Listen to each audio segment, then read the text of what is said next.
areas of the world. This is a message. The water wasn't on, fire hydrants were dry, and the Deputy Director of Water Resource Management, who was named an Obama Foundation leader, refused to release water for the West Maui fires until it was too late.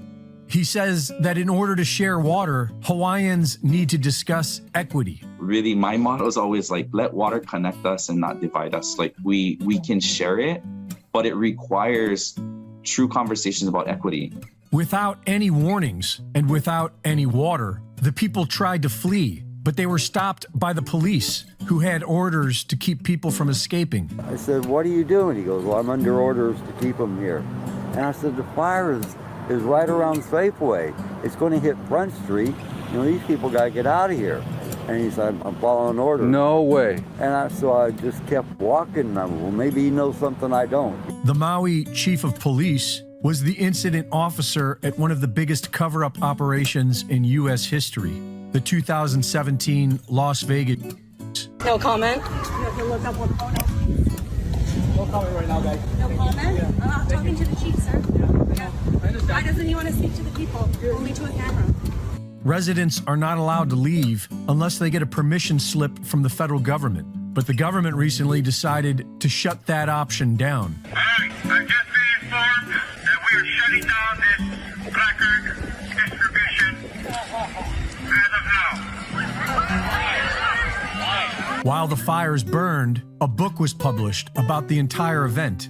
The book blamed climate change and was written by a Dr. Miles Stones. The definition of milestone is an action or event marking a significant change or stage in development. Hawaii is being usurped by the same billionaires pushing for the World Economic Forum's Great Reset. They have been planning on turning Maui into a test bed for their artificial intelligence smart grid. But the people were in their way, so they burned them out.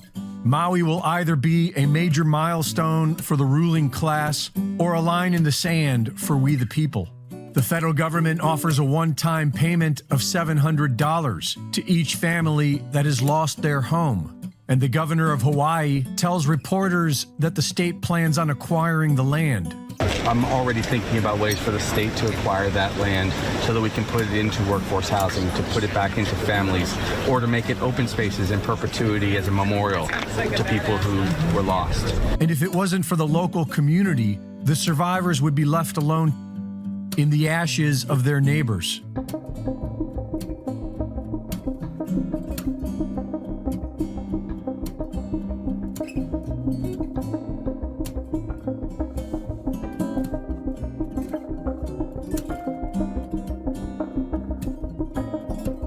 Oh my goodness, look at this report real quick. Now it makes sense why they went after Hawaii. A treaty of annexation was never signed between the Hawaiian Kingdom and the U.S. No treaty equals no state of Hawaii. The state of Hawaii government established by an act of Congress is an usurpation of sovereignty during occupation and therefore not only illegal, but constitutes a war crime. I have more.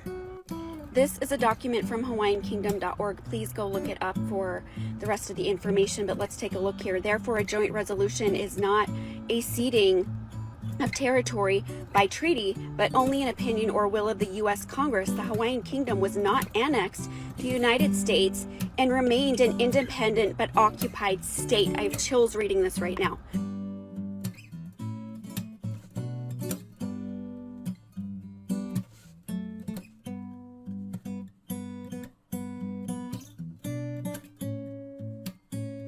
It's exactly what many of the conspiracy theorists said was going to happen.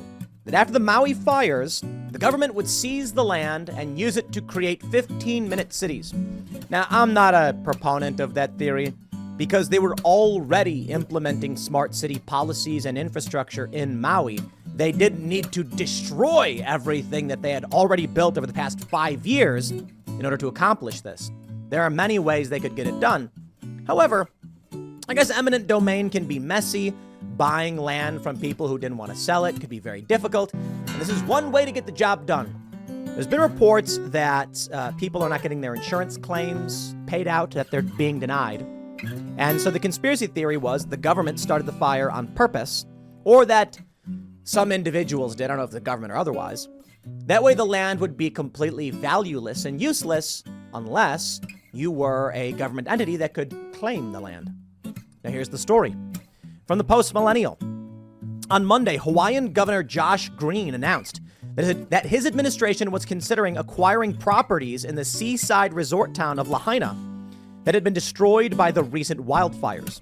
He vowed to prevent foreign buyers from swooping in to exploit the tragedy, suggesting the state was better suited to take control of the land. Quote, I'm already thinking of ways for the state to acquire that land so that we can put it into workforce housing, to put it back into families, or make it open spaces in perpetuity as a memorial to those who are lost, Green said, while standing amongst the rubble.